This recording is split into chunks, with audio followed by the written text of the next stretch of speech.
Hello and welcome to Fast Talk, your source for the science of endurance performance. I'm your host, Rob Pickles, here with my co-host, Trevor Connor. If you're an endurance sports athlete, chances are you've had an event where you had to scale back your ambitions or even pull out due to GI issues. It's happened to all of us. For me, it was at the Belgian Waffle Ride in San Diego. But for Grand Tour riders like Brent Bookwalter, who had to pull out of the Giro d'Italia, it can be the only reason they've ever quit a Grand Tour. For those of us who suffer from these issues, we're willing to try almost anything. Get up at 4 a.m. to have breakfast well before an event, eat a low FODMAP diet for the week leading up to a race, pop antacids, and experiment with race food after race food until we find one that works with our stomachs. But the important question is, what causes your digestive issues and what's been proven to help? That's where our guest today comes in. Registered dietitian and researcher Dr. Patrick Wilson wrote the book on it, literally. The Athlete's Gut has helped numerous endurance sports athletes keep their digestion under control during their events. At the core of the conversation is identifying what causes your digestive issues because it can be unique to every athlete and the solution depends on the cause.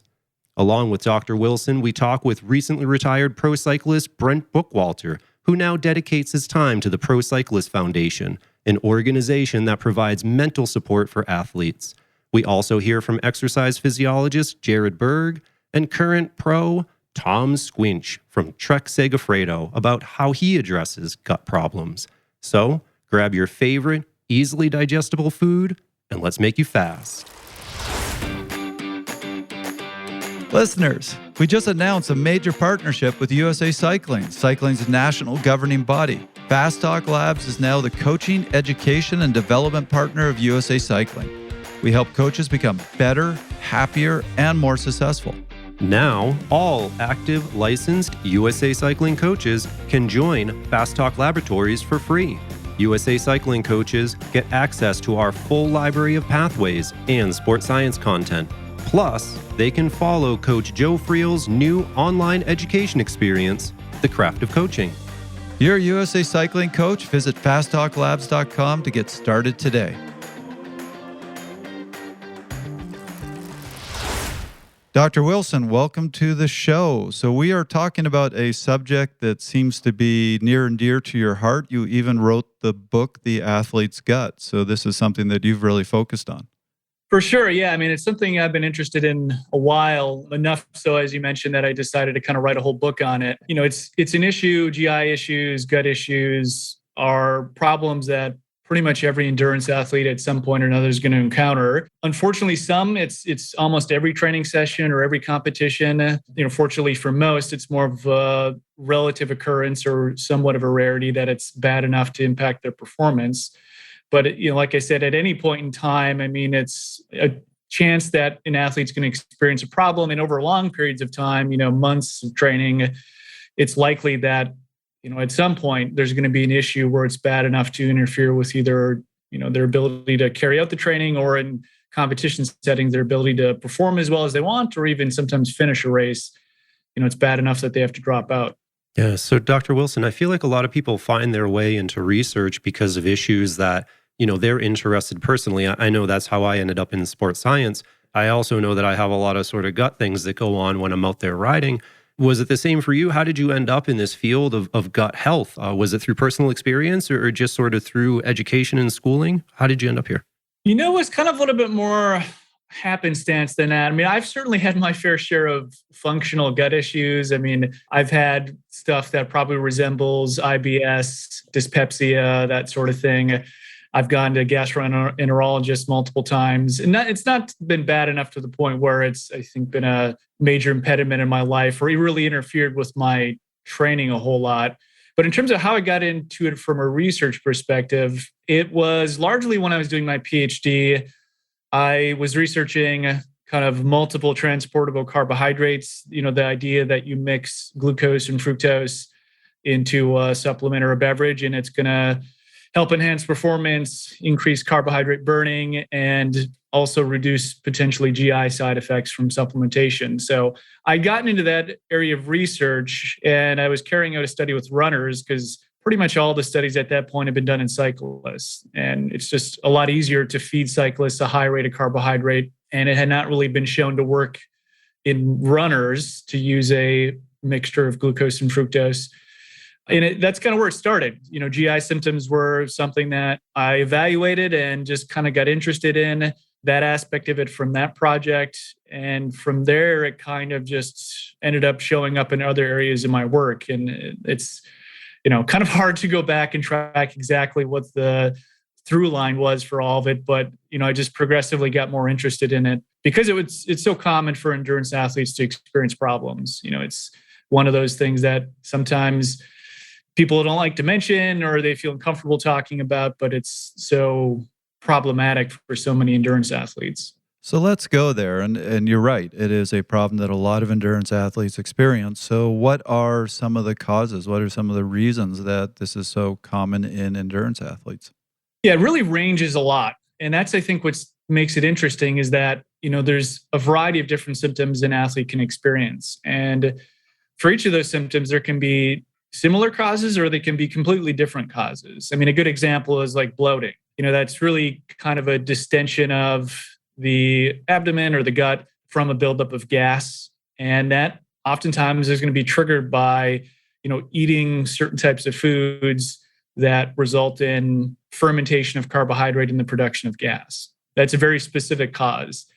Whereas, something like nausea or maybe something like reflux are going to have other causes. Eating too much fatty food before you work out could cause reflux. Nausea could be caused by dehydration. It could be caused by just very high intensity of exercise. So I think that's what really makes it sometimes challenging to figure out is all these different symptoms can have different causes. So I kind of advocate the approach of trying to document the specific symptoms that an athlete is experiencing, when they're experiencing them, what the context is, and then from there, trying to pin down what's the most likely cause in that scenario. Because, ultimately there can be a lot of different causes for the gut problems that athletes experience. And that seems to be the crux of the situation, right? That it can be different for everyone. And maybe even for the same individual, they have different responses in a slightly different situation. I think that it's interesting that you point out trying to document exactly what's going on and figure out what are the common threads that cause me to feel the way that I do. And I think that that's maybe something athletes should be doing more of, but it seems difficult in the moment. What sort of things should they be documenting? What are the factors that come into this? Environmental conditions, intensity? Yeah, that's a good question. I think it's going to be partly environmental. It's going to be potentially what the athlete's eating. Yes, environment plays a big role in terms of whether or not someone's going to experience problems. There's good research to show that if you exercise in a hot environment or humid environment, that makes honestly most symptoms worse. So that's one of those examples of something that can make a variety of symptoms more prevalent or more severe. You've got basically a redirection of blood flow away from the gut to the skin. You're losing fluid through sweating. So you've got this kind of constellation of things going on that makes it just more probable everything with the gut is going to kind of shut down.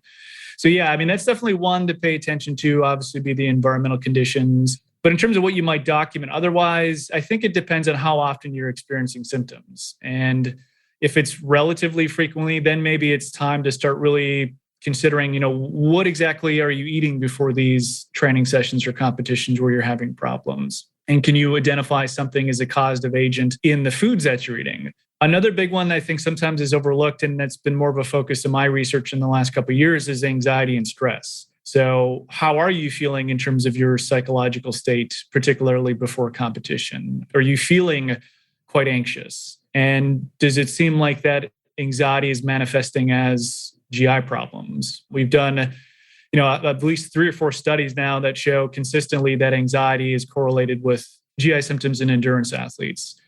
In particular, if it's the morning of competition and those symptoms are pretty prevalent and someone's experiencing anxiety, that could be one thing to take a look at as a target for intervention. So yeah, it could be diet, it could be your psychological state, environmental conditions, medications. Are you taking NSAIDs is another example. Yeah, that's what really makes it kind of a tough nut to crack sometimes is there's just a lot of potential causes. And I guess if you're regularly experiencing symptoms, the more you can document the context around those problems, the better chances you have at identifying an underlying cause. If you just kind of take I'll think about it at the time, and then, retrospectively you go back and try to think of what you did, it's a lot less likely, I think, you're going to come up with a real concrete explanation for what's going on. Brent Bookwalter suffered from GI problems throughout his professional career. He shares with us both some of the causes he found and how he addressed them. Have you ever had any sort of gut issues, and what have you done about it if you have? Oh, we need a whole podcast for my gut history. Yeah, gut issues for sure. I think you'd be hard pressed to find a pro cyclist who's done grand tours that has never had any gut issues. Yeah, by nature of the beast, these stage races that we do, the fueling demands and the energy consumption and expenditure is just off the charts. And despite training for it, I definitely developed a greater appreciation of training for that energy consumption and expenditure in terms of eating and fueling and training as well as racing throughout my career. But yeah, there's only so much you can do. You can never totally train for, predict that stress of the race physically, emotionally, mentally, logistically, everything. So yeah, it's been definitely, like I said, I think every grand tour I did, there was definitely a period with just at the least, some acid reflux and some indigestion and some bloating. And then, yeah, more seriously, I had a really difficult period, would have been 2019. Yeah, ultimately it forced me to stop the Giro. It was the first ever grand tour that I didn't finish. And I had some digestive gut issues. We never totally got to the bottom of it, but the brief diagnosis was that I had a lot of inflammation. Didn't have stomach ulcers, but had a very irritated stomach. And yeah, it was, it's lights out. If you can't process energy and if you're having huge amounts of acid reflux, then it starts impairing your breathing as well. Do you think, looking back on it, do you feel like, oh boy, I wish I had done X or I'd done Y and I think that would have fixed it? Or is it just these things just happen and sometimes there's nothing you can do about it?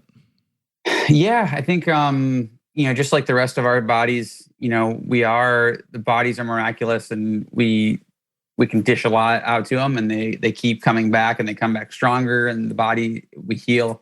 But just like our lungs can get sick and just like our bones can get broken, there's viruses and there's bacteria that gets in there and there's imbalances. And some of that is just can be chalked up to sickness and, vulnerable immune systems and that dynamic where more is being thrown at that system of the body than it can handle. So yeah, in some ways, I think there's going to be times when it's just unavoidable, but there are definitely things we can do. I think in general, just stress plays on the gut. Stress in general, emotional stress, mental stress, and then obviously the physical stress.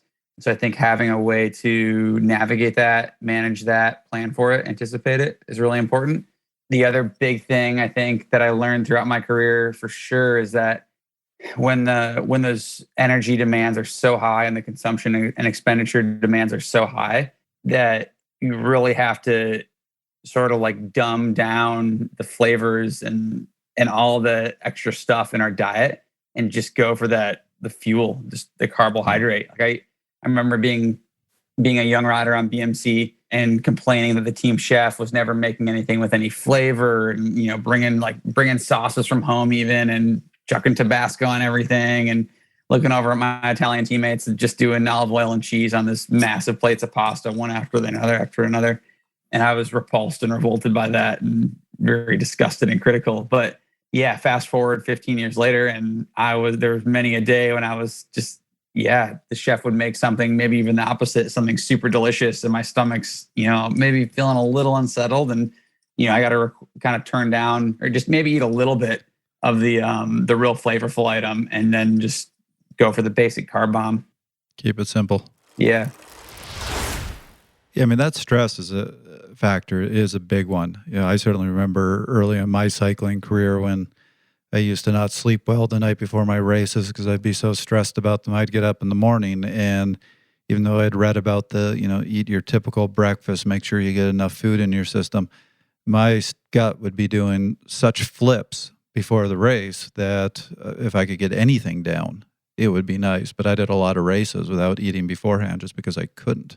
Yeah, that's a great point. And we're actually trying to confirm your anecdote there is something that happens more widespread across the board. I mean, we've shown now consistently that anxiety correlates with symptoms, but now we actually have collected data on about 150 endurance participants in races and asked them to report what they ate before and during the races. And then they also rated how anxious they were before the race. And we're in the process of kind of analyzing the data now. And the hypothesis is essentially what you just said there, that athletes who are more anxious going into races are going to fuel less beforehand and potentially during. I think it's probably more probable that, pre-race nutrition is going to be affected. And we'll see if that is actually, more consistently what we find across the board. But your anecdote, of kind of having gut problems because you're anxious and stressed about the race impacts feeling. I mean, that obviously has implications for, potentially how somebody's going to be able to perform, particularly if it's obviously a really long event where feeling is, obviously very critical. If it's a shorter race, that's not such a big deal. But if it's getting into your, 2+ hour territory, then that becomes more problematic. But I want to go back to something you brought up because I do think this is an important factor, this whole question of blood perfusion. Because, first I'll tell you, I'm very interested in evolutionary biology, and something I've said on the show a few times is we weren't designed for doing competitive sports. Our bodies think when we're going really hard that we're probably running away from a lion or something really big. And that's a point when your body says, right now, I don't really care about digestion. I don't want to be digested myself. So blood gets shunted other places, gets shunted to your muscles, to your heart, basically to help you do what you need to do. And it says, right now, sending blood to my gut is not the top priority. And that seems to be a big factor in these endurance sports where if you're going hard and for extended periods of time, that you point out, particularly in the heat, where you also need to be able to sweat and get blood to the surface, you're not getting that blood flow to the gut, and it's not going to function as well. Yeah, I mean, there's definitely studies that show exercise intensity is correlated with the amount of or extent of reduction in gut blood flow. The higher you get in intensity, the more impairment there is in that sort of flow to the visceral region of the body, to your intestines, to your visceral organs. And heat is going to exacerbate that. Like you said, you've got only so much blood to go around. And if it's a hot environment, your brain, knows that that's a priority to cool yourself off, because honestly, overheating your brain is more of a threat to survival than I think probably what's going to happen if you reduce gut blood flow. I mean, there's potentially some negative implications there, but they're less dire than an overheated brain. So yeah, your body's kind of trying to figure out how to prioritize blood flow, and particularly in prolonged, strenuous races in a hot environment, it certainly is a part of the body that maybe isn't prioritized. And historically, humans may have been walking and jogging to track animals and hunting and things like that, where they obviously were giving sustained efforts for longer periods of time, but it's not like modern day marathons, right? Nobody I can really think of probably in our ancestral past was running at 80% of their VO2 max or higher for 2 hours straight. I mean, it doesn't really seem plausible to me. So that's more of a modern sort of thing with humans that, our gut isn't really built to handle probably very well in a lot of cases. You get better with training. These impairments in gut blood flow and your ability to cool yourself more efficiently gets better with training and acclimatization. So those are a couple pieces, I think, of the puzzle is just knowing that over time, some of these things get better as you train more, and then also making sure you acclimatize to the environment appropriately. It's really observant because I've actually read those studies about hunter-gatherers, observations of them. And when they were hunting, as you said, they weren't going hard. It was more kind of a walk jog. The only times they went hard were going in for that final kill, or generally when they were running away from something.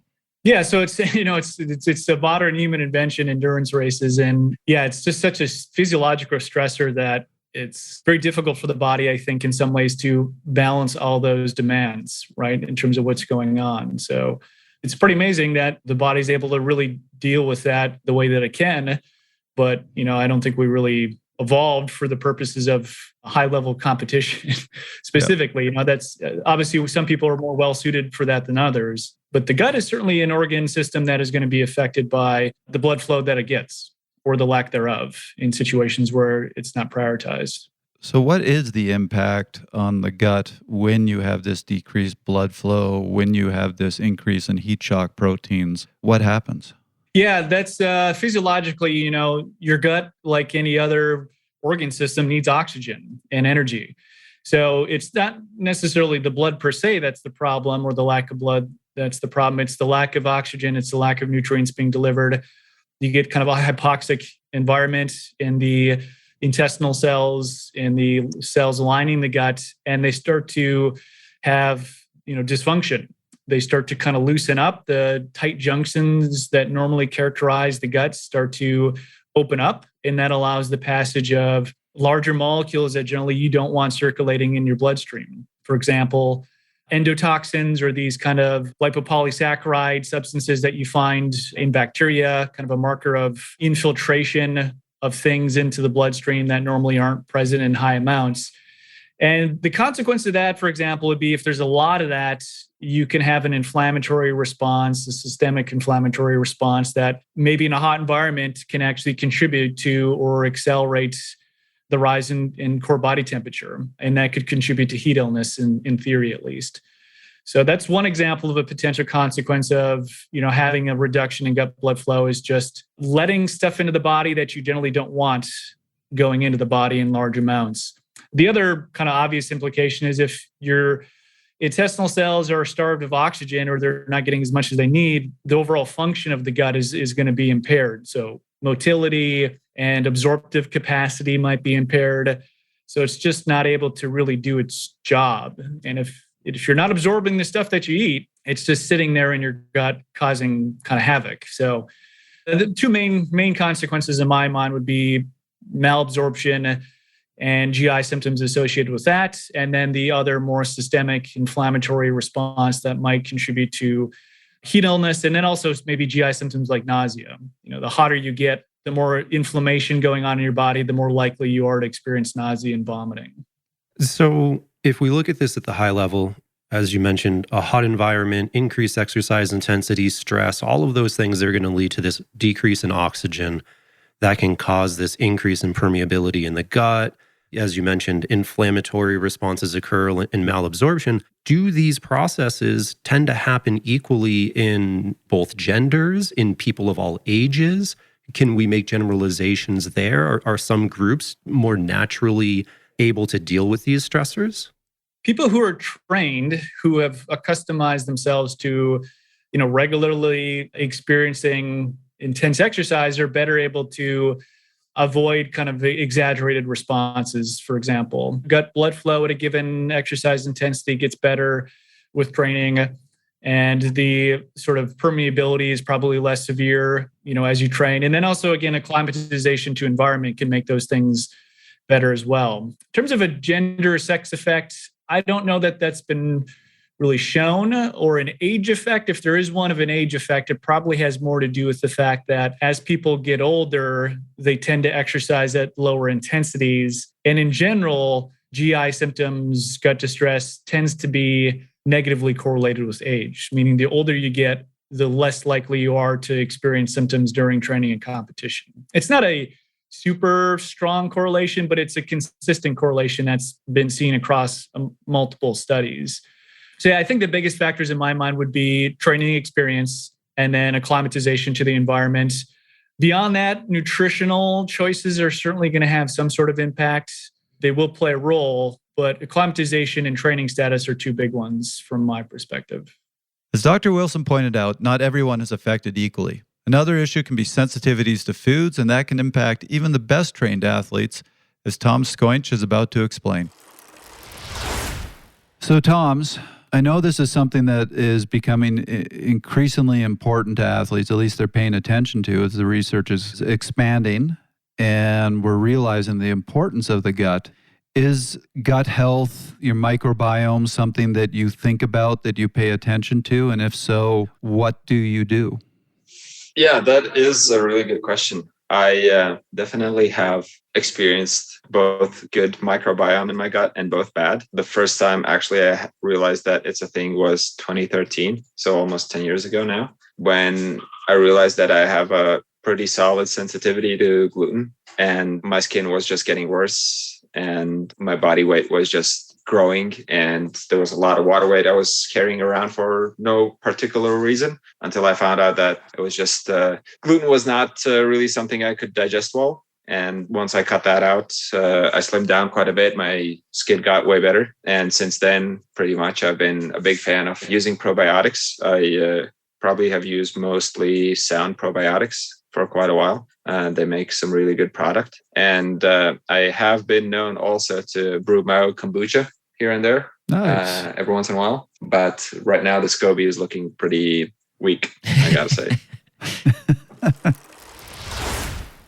So what I'm really interested in is you did bring up something that I've seen a lot in the research. Even Dr. Eukendrup has done a couple studies on this, that when you have this decrease in blood perfusion to the gut and you get some damage and opening of the tight junctions, you get what you talked about with this endotoxemia. So actually one of Dr. Eukendrup's studies, he kind of compared it to sepsis, which is the same effect. It's an opening of the gut and allowing gram-negative bacteria, all these toxins into the systems, and extreme sepsis can kill you. But in sports, you're not obviously getting that extreme, but I've seen studies that point out when you get this endotoxemia, that can actually lead to symptoms of illness when you actually don't have a virus. So I've kind of, as I was getting ready for this recording, I kind of found that interesting that there are some things you're going to feel on the bike or when you're in a race, when you're running, such as you brought up bloating, you brought up nausea, but there might also be some effects that you're going to have from too much training, too much racing, where it can actually make you feel sick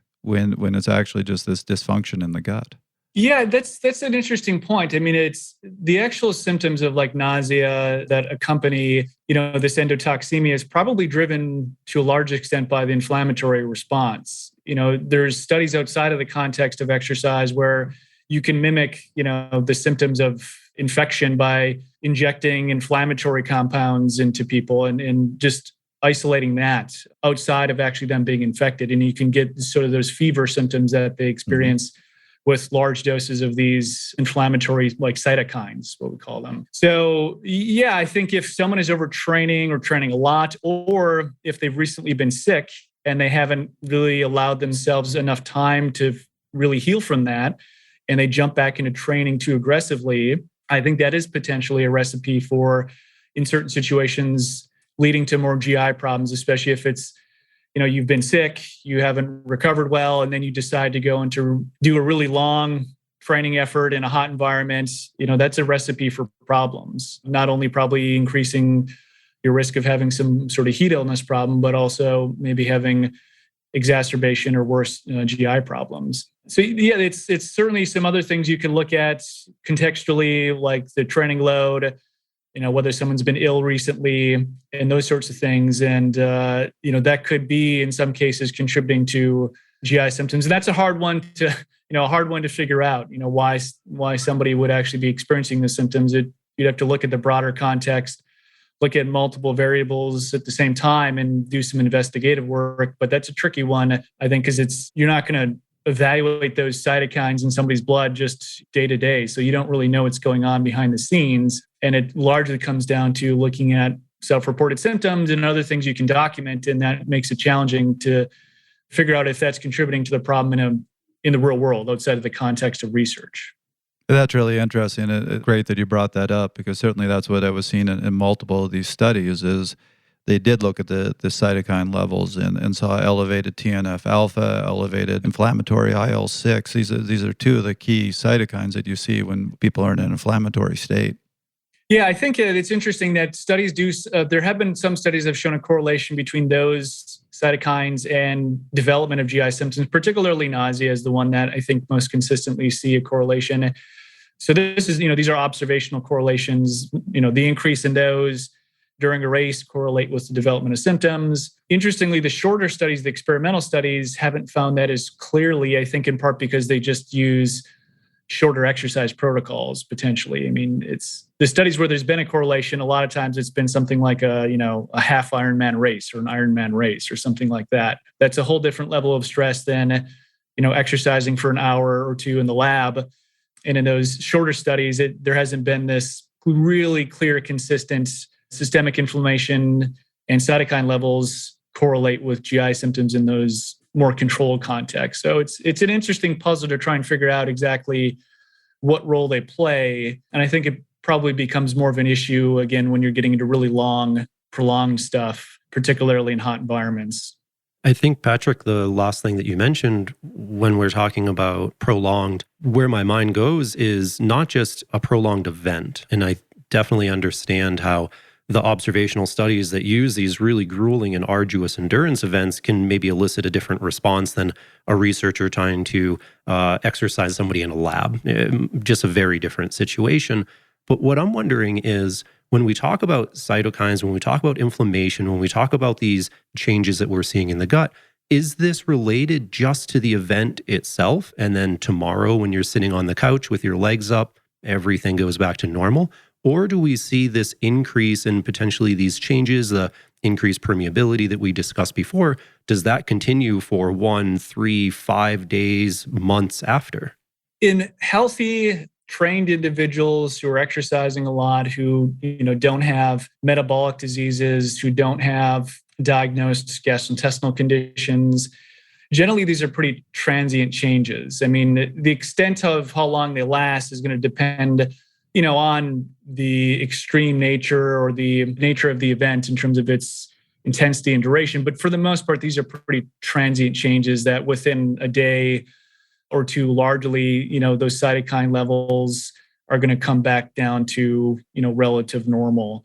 There, I guess, could be some circumstances where maybe you're doing like a multi-day event, or you are going through a very heavy training period and you're maybe getting into the overtraining territory, where I guess theoretically you could see some more persistent elevations in these cytokines in systemic inflammation. But for the most part, they're relatively transient. So your body does recover pretty quickly from these types of exposures. And I think that's an important thing to remember, is that for the most part, the body's pretty resilient, does recover fairly quickly, and increases in GI permeability are typically transient, with the exception of, again, maybe people who have a diagnosed GI condition. Maybe they have uncontrolled celiac disease or Crohn's disease or something of that nature. Yeah, I think that that's a really interesting point, and it led to my next question here, which is, in those people who have the diagnosed issues, it's important previously that you pointed out everything we're talking about is in an otherwise healthy person.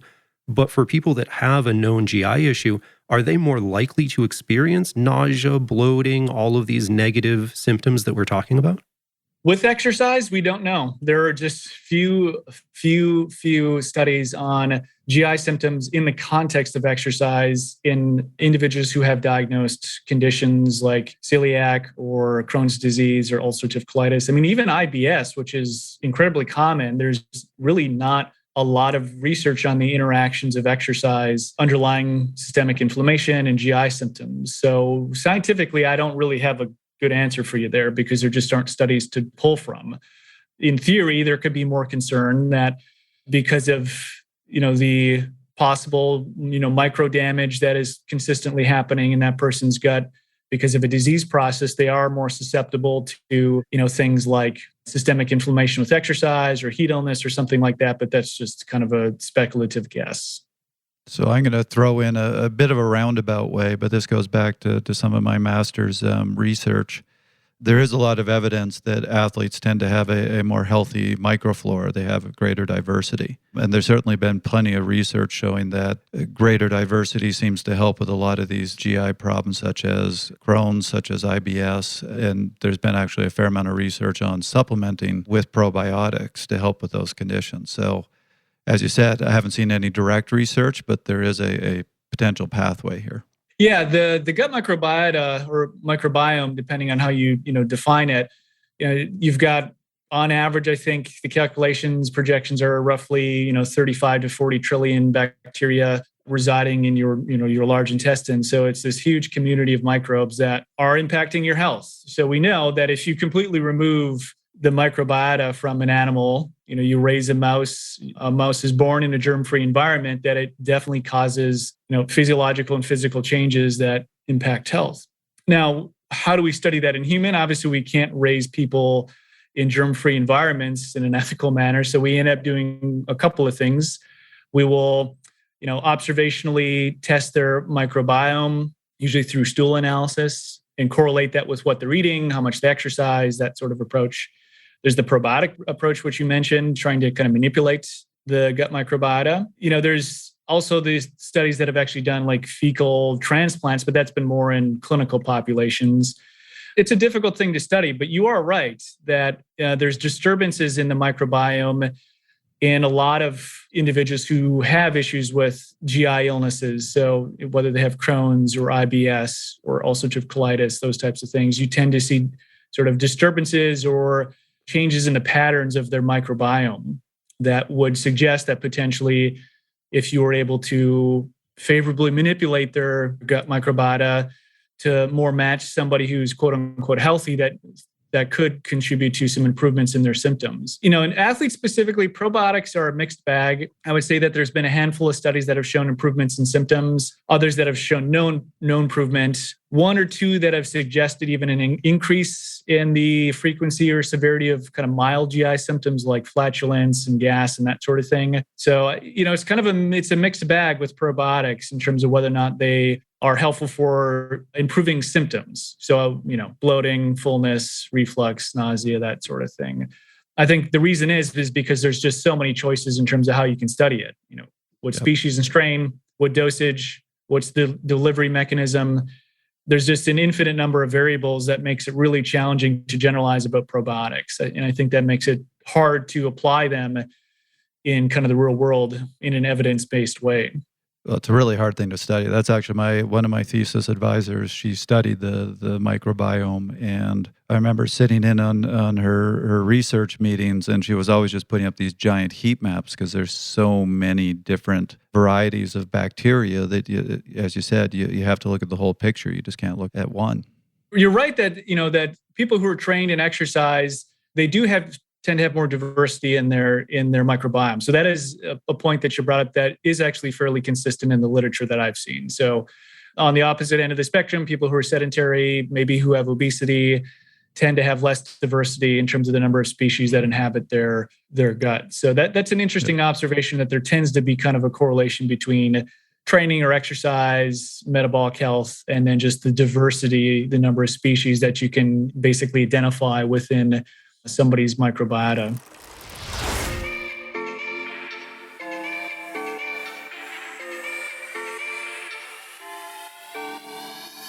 Hey listeners, thanks to your support, Fast Talk Labs is growing.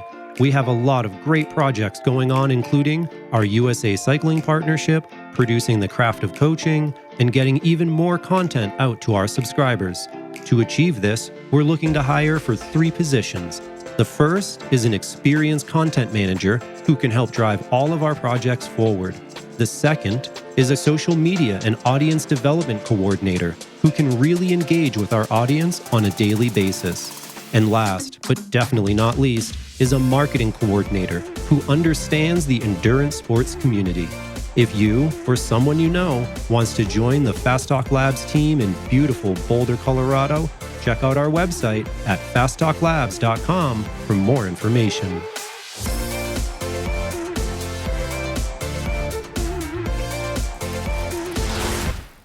Now, interestingly, Rob, going back to your question of can some of these effects be long-lasting? Well, we're on the topic of the bacteria. There is some research showing that when athletes are overtrained, it actually will cause a change in their microbiome and promote certain inflammatory bacteria. And here I'll list them just because you can laugh at my horrible pronunciation.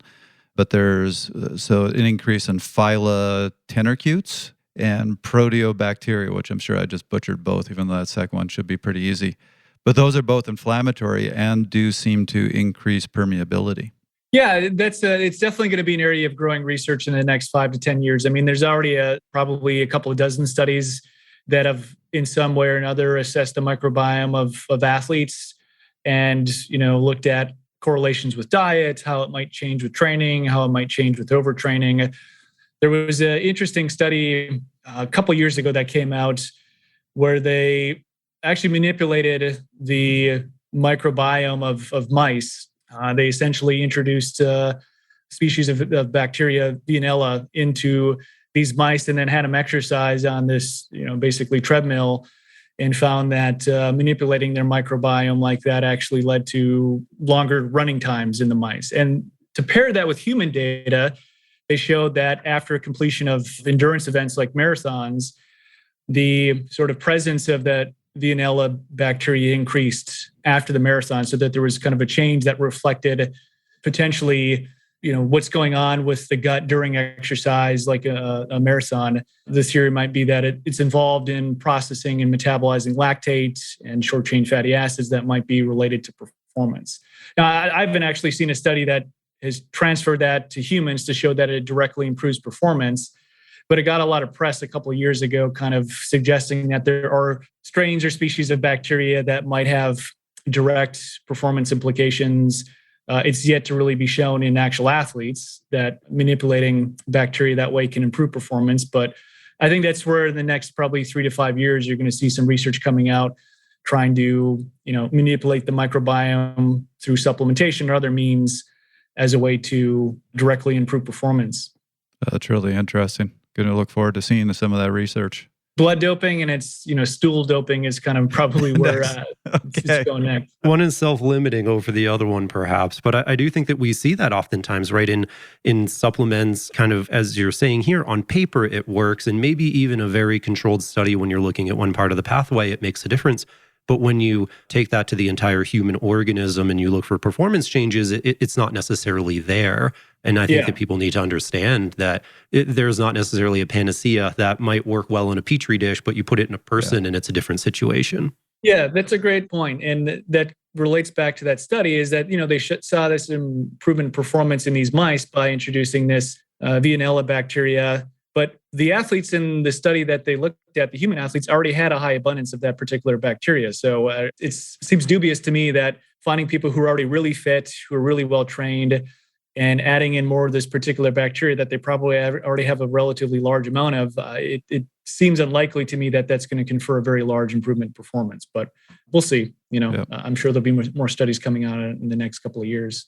Yeah, and I'm also going to point out, I read a study last night that scared me a little bit that talked about designer probiotics, where they genetically manipulate the bacteria to either make it more effective or more resistant to the toxic environment in your gut. And all that just sounded a little scary to me. Not something that we should be experimenting with. It takes GMO to the next level. Yes.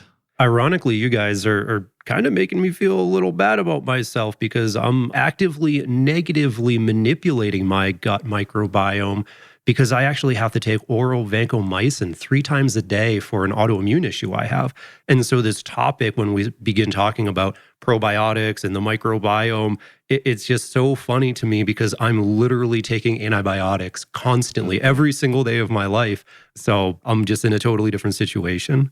Yeah, of course. There's situations where, you have to take antibiotics. And even though there might be concerns about what it might do to your microbiome, I mean, the alternative is not really an option either. So that's an interesting point and, reminder that there's situations where, looking at the microbiome isn't the end all be all because we're still just really in the infancy of understanding it. And I think the marketing to a large degree is well ahead of where the science probably is in most cases.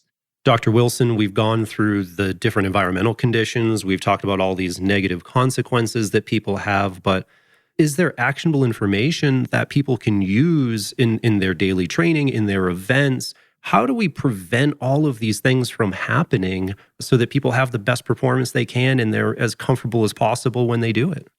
Yeah, I mean, I think there's multiple approaches or avenues you can take to kind of dealing with these issues. And it ranges from nutritional to medication to supplementation to psychological interventions. So again, it goes back to what do you think are the underlying origins of your problems?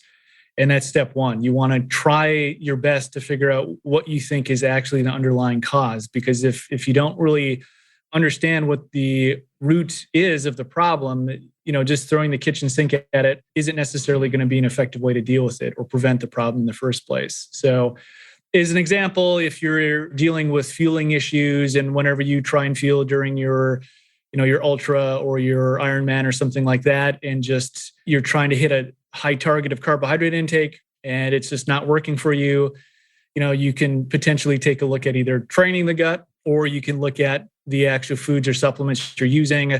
Maybe you made a mistake and you're picking something that has all glucose in it and you're not using a mix of sugars as an example. Or maybe you're just overdoing it in general. And maybe you're not the person who can tolerate a high rate and you need to tailor it back for you as an individual because you're just the person who doesn't handle, 90 grams an hour. So yeah, I think there's lots of actionable information you can utilize and implement. It just depends on what the source of the problem is. I think, again, that is the major point I think that athletes can understand is you want to try and figure out what's going on underneath. Exercise physiologist Jared Berg has been studying carbohydrate absorption and briefly talked with us about the impact carbohydrates have on our gut and how we can train our tolerance. Let's hear what he has to say.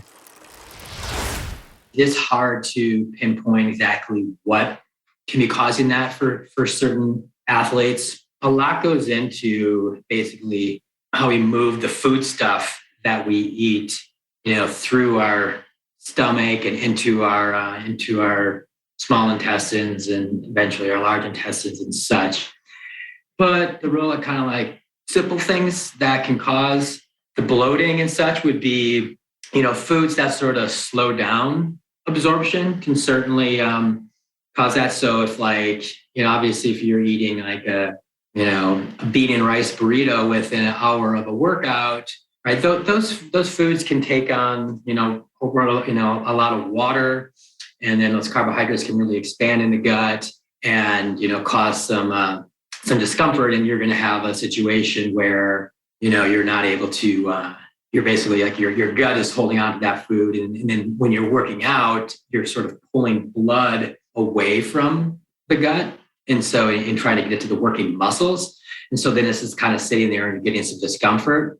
And so, same thing. It's like if somebody were to have a real heavy sort of starchy, kind of like, maybe it's even like pasta and stuff like that. And they don't metabolize sort of, gluten as well or something like that. That can, even though they're not gluten intolerant or celiacs, they're still just that kind of thing can slow down absorption too. And so I would say the biggest thing, and this is something everyone's heard forever, we have to practice and understand what our guts can tolerate. And then also understand that our guts are somewhat trainable. We can introduce foods and try to challenge our guts a little bit and see if we can get them to get our GI tract to pull in carbohydrates a little bit better, and from a variety of sources. But I would say, I talk about variety of sources and trying to pull, we have different transporters that pull in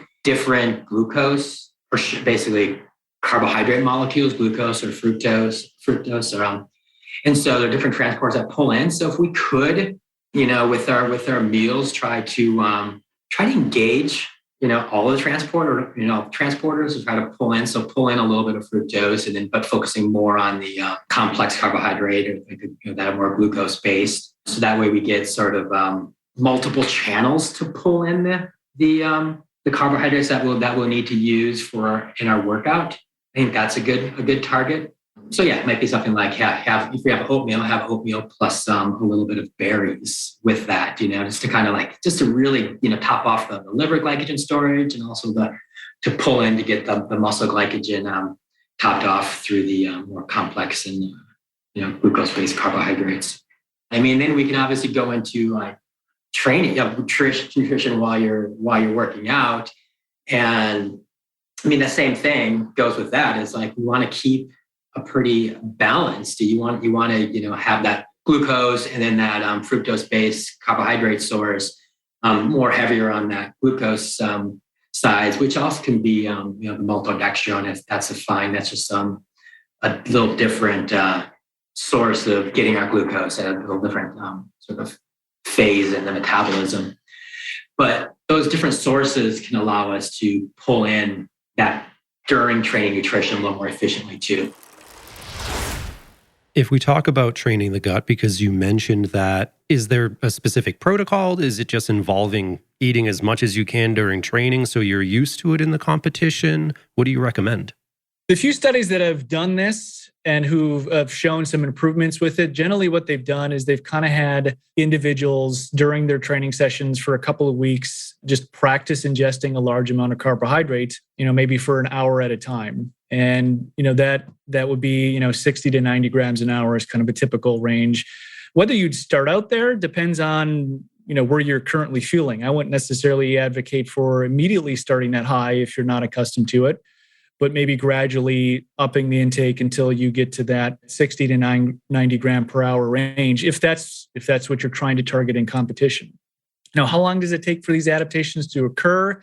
I think at a minimum, you're looking at a few training sessions as the bare minimum. I would probably suggest, at least something on the order of 5 to 10 within, a month before your major competition, just to really be sure or feel comfortable that you're able to handle what you're planning to do in the actual event. A quick side point here. We did an actual whole episode with Dr. Eukendrup, who's really known for this idea of training the gut. And that was episode 83 for anybody who wants to really dive into that, because obviously we won't be able to go as deep on that subject in this episode. Yeah, and he's definitely written a lot about that particular topic. He's written a lot about the multiple transportable carbohydrates. Obviously, he's a world-known expert in sport nutrition. So definitely, the stuff that he says about gut training is something you can certainly depend on and find to be credible. Yes. So knowing that we have that sort of in-depth guide that people can look at, if we do switch over to the multiple transportable carbohydrates, you mentioned a mix. Is there a mix that seems to work for everyone? Is this individual, or should somebody be having a certain ratio of glucose and fructose? Usually the ratio is anywhere from 50-50 to maybe 2-1. So 50-50 glucose fructose, or 2-1 would be, glucose to fructose. The studies that have looked at it, I guess the higher you go, maybe the closer to a 50-50 mix you want, because, each of those, the doors, the transporters in the intestines that are responsible for absorbing both of those sugars kind of have a max limit they can handle. And it's probably, 50 to 60 grams an hour for each of them in that sort of range. So if you're pushing 90 to 100 grams an hour, you probably want roughly an equal mix of glucose and fructose. If you're pushing 60 or 70 grams an hour, you're probably fine with a 2-1 ratio or something like that. But it is individual. Products, vary in terms of their content of glucose and fructose. Unfortunately, it's not like it's listed on the label. It's not on the nutrition facts panel. So it's sometimes a little bit difficult to figure out actually what the ratio is. There's a study I did a part of my dissertation where we actually measured the glucose fructose ratio of, it was maybe like 80 foods or something like that were used during a half Ironman. And we did publish those results. So some of those products you could look up in that particular paper. But that is sometimes a little bit challenging, is that companies don't have to disclose that information if they don't want to. Some of them choose to do it because they incorporate that into their marketing, but others may not give you that information, or it's not readily available. So if you look at the newer high calorie sort of drink powders that are coming out there, right, that are really trying to get at that 100 grams an hour or more, I do think that they are leaning, these are companies that are putting out a little bit more information about what's in there as opposed to maybe your normal athletic product. And I have definitely seen a movement toward that 1-to-1 ratio. I'm interested, though, that you brought up a 2-to-1 or a 1-to-1. Both of them could work, sort of depending on the event that you're doing. Why would someone want, say, more glucose in a mix as opposed to treating them equally? I don't know that you necessarily would want more glucose. I mean, if you're eating a lower amount of carbohydrate, though, let's say 45 grams an hour, if you had to choose between glucose and fructose, generally speaking, glucose is going to be more readily, quickly usable for skeletal muscle. I mean, fructose does undergo some processing in the gastrointestinal tract. A lot of it actually ends up as lactate. Some of it ends up as glucose before it's actually metabolized in the muscle. So I think if you're eating a lower amount of carbohydrates, the priority is generally glucose. But as you get, again, higher amounts, you are supplementing that with fructose. And as you get into, like the 100-gram territory, then you really want that equal mix, because the max limit for each of them is about 50 grams, maybe a little bit higher, depending on the person. But at lower amounts, I would say generally it's more well accepted that glucose would be the priority because of its just ability to be quickly used in the skeletal muscle.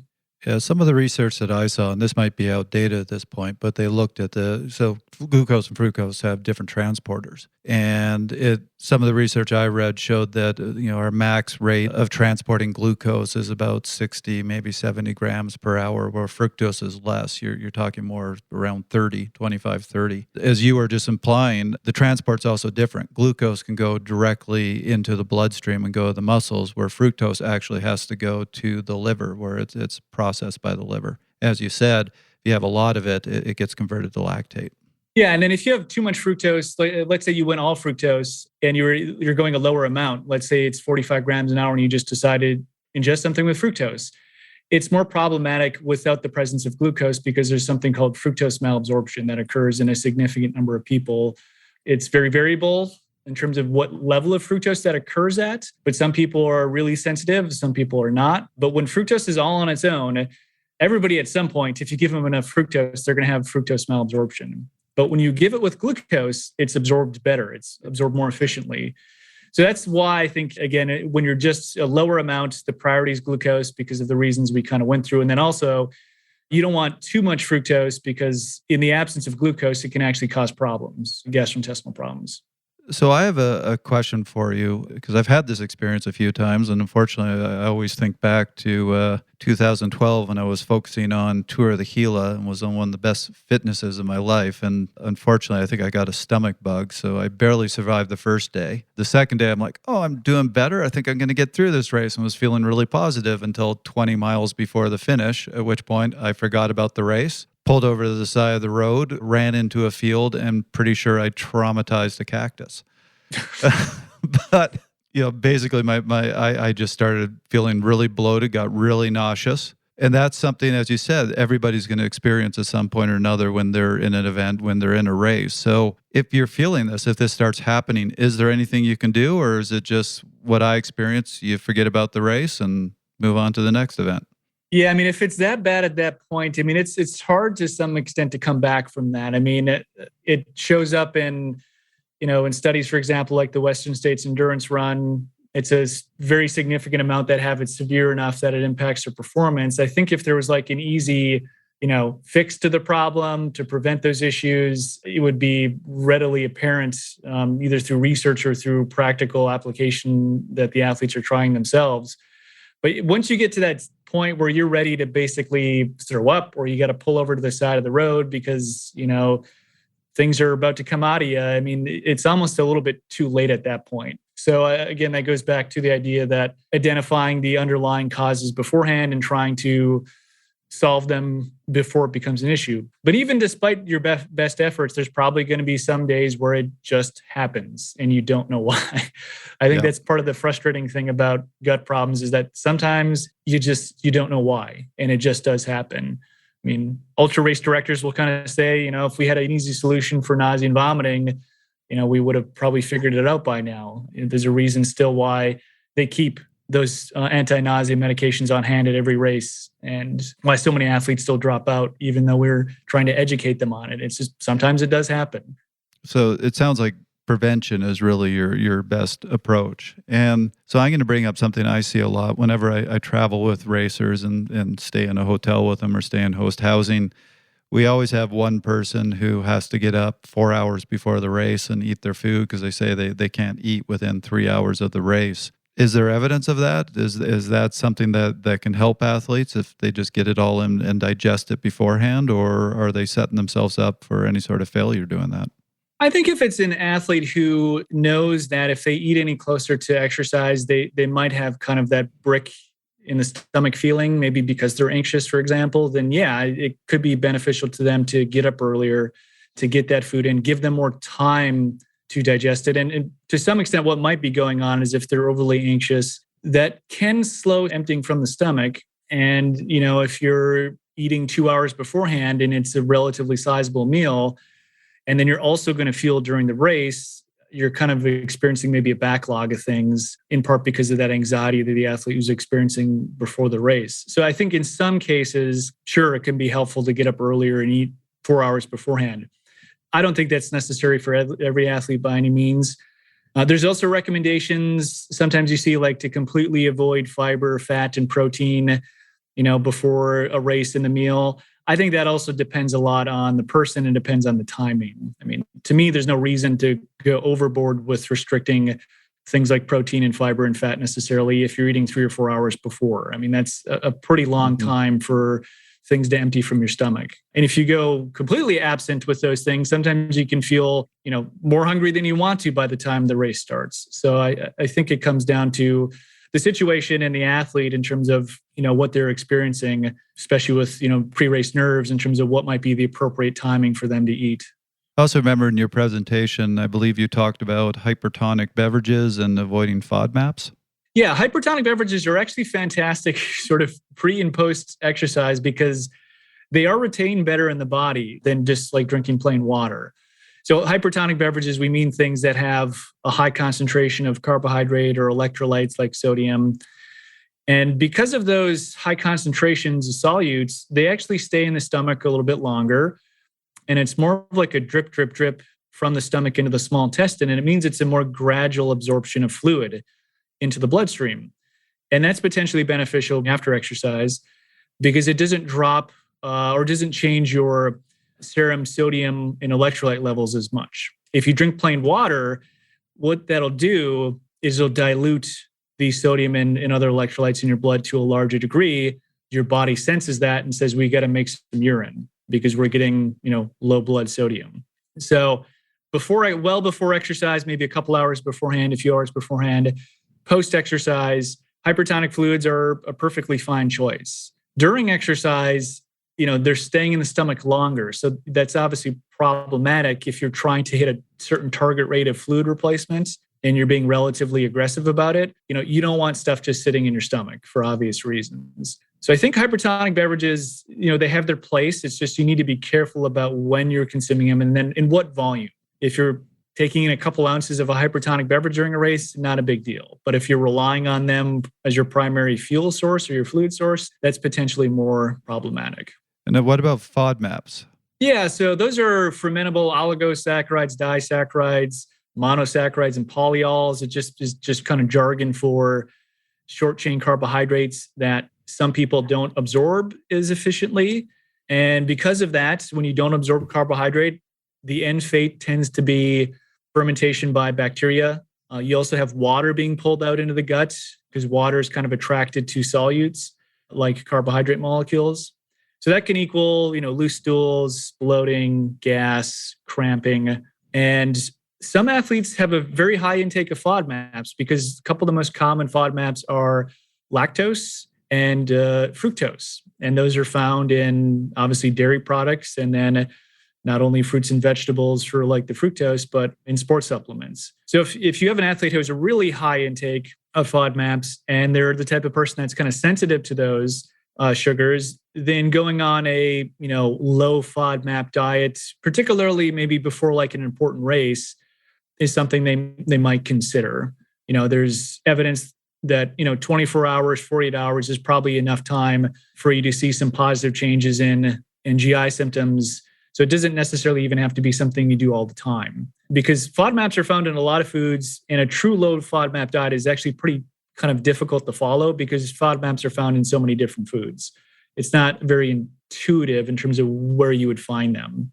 Yeah, and I would say going on a permanent low FODMAP diet, you're eliminating a lot of foods that are actually quite healthy for you. But it sounds like if you're having digestive issues, it wouldn't be a bad thing to try before an event or before a Saturday morning training race to see if it helps you. Yeah, it fits in the same box as like maybe limiting fiber intake potentially for some people for a couple of days beforehand. Or, carbohydrate loading is obviously kind of an acute intervention that you apply for a few days. As you mentioned, restricting fruit and vegetables from your diet, reducing these fermentable carbohydrates might actually not be very good for your long-term health in some ways, particularly your gut health, the microbiome. So I wouldn't necessarily advocate for doing it all the time unless you're under the supervision of some sort of medical provider. So we're having this conversation about real food outside of an event or competition. How do you feel about introducing real food? And this was a big thing in the cycling world a few years back that, your drink should be your hydration and that your fuel should be from real food that you're eating out of your pocket. Do you have an opinion on this specifically as it comes to a GI distress in individuals? Is a banana better than an energy gel? No, I don't think inherently there's necessarily a difference between real food and supplements. I think both kind of camps, the real food people and the supplement people, will kind of articulate the advantages of each. I think there are scenarios where one or the other maybe makes more sense. I think shorter endurance events probably makes more sense to go with something that's almost like pre-digested, that's a gel or something of that nature, or a beverage, because a shorter event just inherently is higher intensity, and thus you may have more gut dysfunction or a harder time digesting or absorbing some of those things. So the more simplified or homogenized it is, probably the better for some people. The longer you go, into ultras and things like that, you're exercising inherently at a lower percentage of your VO2 max, and you're probably better able to maybe handle some of those things. You also have the time to chew them and, get them down. Whereas in a marathon, you see people just throwing the gel in, swallowing, throwing the beverage in and swallowing, and you don't necessarily want to take the time to thoroughly chew, a Kind bar or something like that. So I think they both have their place. I think more solid foods can be appropriate for longer events, particularly if someone's kind of just sick and tired of the gels and the supplements and they just want something that tastes like real food. That's not necessarily a problem. My only caution would be there are studies that do suggest if you do not chew whole foods, like take nuts or granola or even cereal or something like that, if you don't chew and break it down enough and you swallow it, it takes longer for those things to empty from the stomach, because one of the things that regulates stomach emptying is the size of the food particle and how kind of broken down it is. So if you're eating bar after bar of something that's more closely resembling real food and you're not chewing it thoroughly, at least in theory, that could cause more problems. So that gastric emptying concept topic is really interesting to me. And despite my background as a sprinter, the thing that I actually like to do are really long adventure mountain bike rides. And it seems like no matter what, I know what I should be doing. I know what I should be eating. I know all of those things, but no matter what, when I'm multiple hours into this event, at some point, it seems like my gastric emptying, it just slows down. And anything I put in, it just seems like it's piling up. In that moment, in that situation, am I too far gone? Is there anything that I can do at that point? Do I switch products? Do I slow down? Do I have more sodium? You get so many different recommendations from so many different people.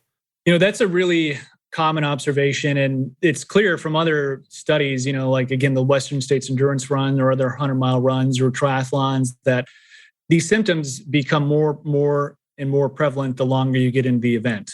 So clearly it's something physiologically going on where the gut is just having a harder time processing stuff. It's probably the cumulative kind of stress that over hours and hours and hours of maybe partial reductions in blood flow, the physical stress of especially running where you're impacting the ground is causing maybe some micro trauma. To some extent, there's not a whole lot you can do about it besides adjust your fueling, either taking in less or changing up what it is to make it maybe, again, more simpler stuff that's easy to digest.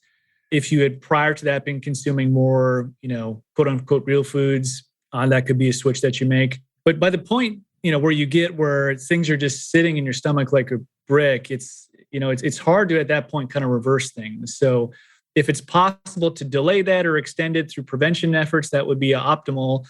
But just to be completely honest, I think inevitably some people are going to have GI symptoms during really long events. It's such a prevalent observation consistently across different sports that I think inherently there's some of that that's going to go on. And you might want to just kind of anticipate that that's probably going to happen and adjust your fueling accordingly.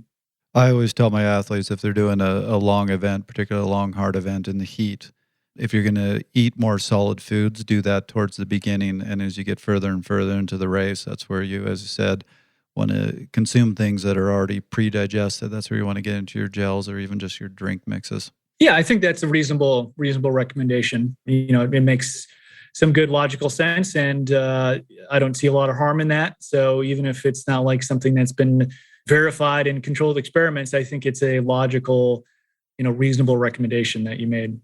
So Dr. Wilson, this has been a really fascinating conversation, and thanks for all you've shared with us.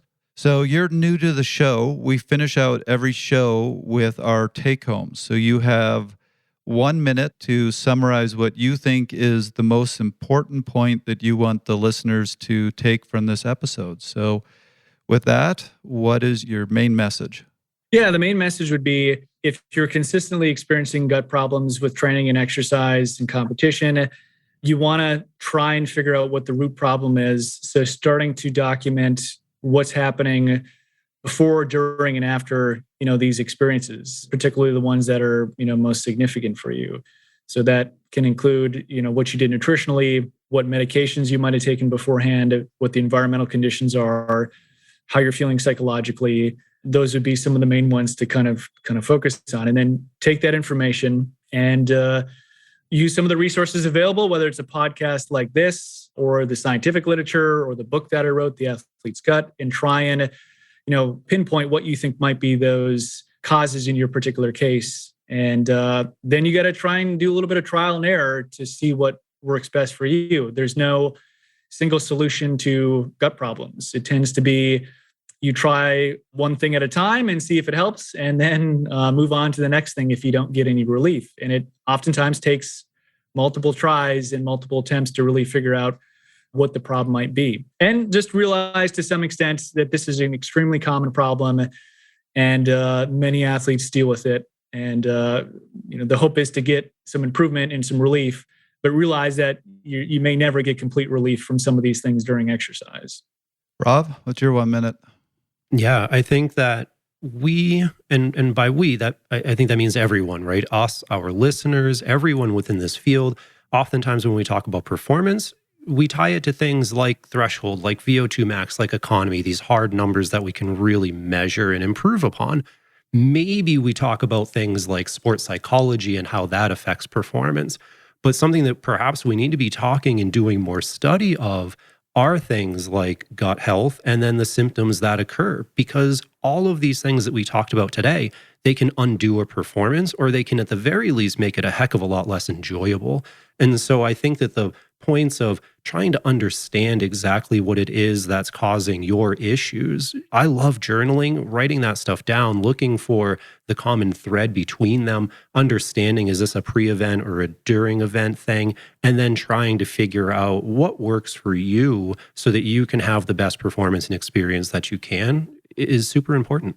So my take home is actually a bit of a tangent. Dr. Wilson, I think you covered the main point of the episode, and that was great. But I was really fascinated by, as I said, almost a tangent as I was doing my research for this, which was looking at some of that, what happens to the epithelium of the gut, that opening of the tight junctions. It was fascinating to me because that's something I studied during my master's. And I was studying it, looking at it in terms of disease states, its impact on autoimmune disease. So it was really surprising to read these studies about athletes. And you always think of endurance sports as, this is great for your health. To see similar mechanisms and go, wait a minute, this is stuff I read in a disease state. So it's important to recognize that not everything that happens when we're doing these sports that we love is good for us, that there are negative consequences as well.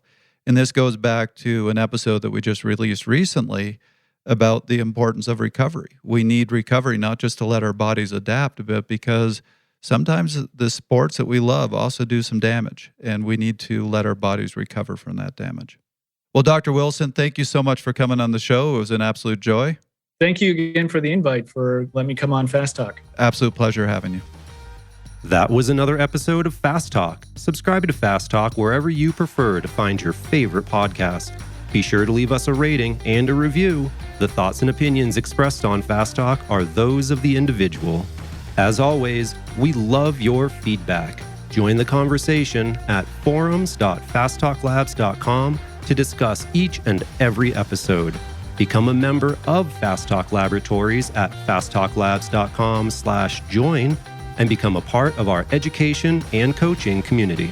For Dr. Patrick Wilson, Brent Bookwalter, Tom Skujin, Jared Berg, and Trevor Connor, I'm Rob Pickles. Thanks for listening.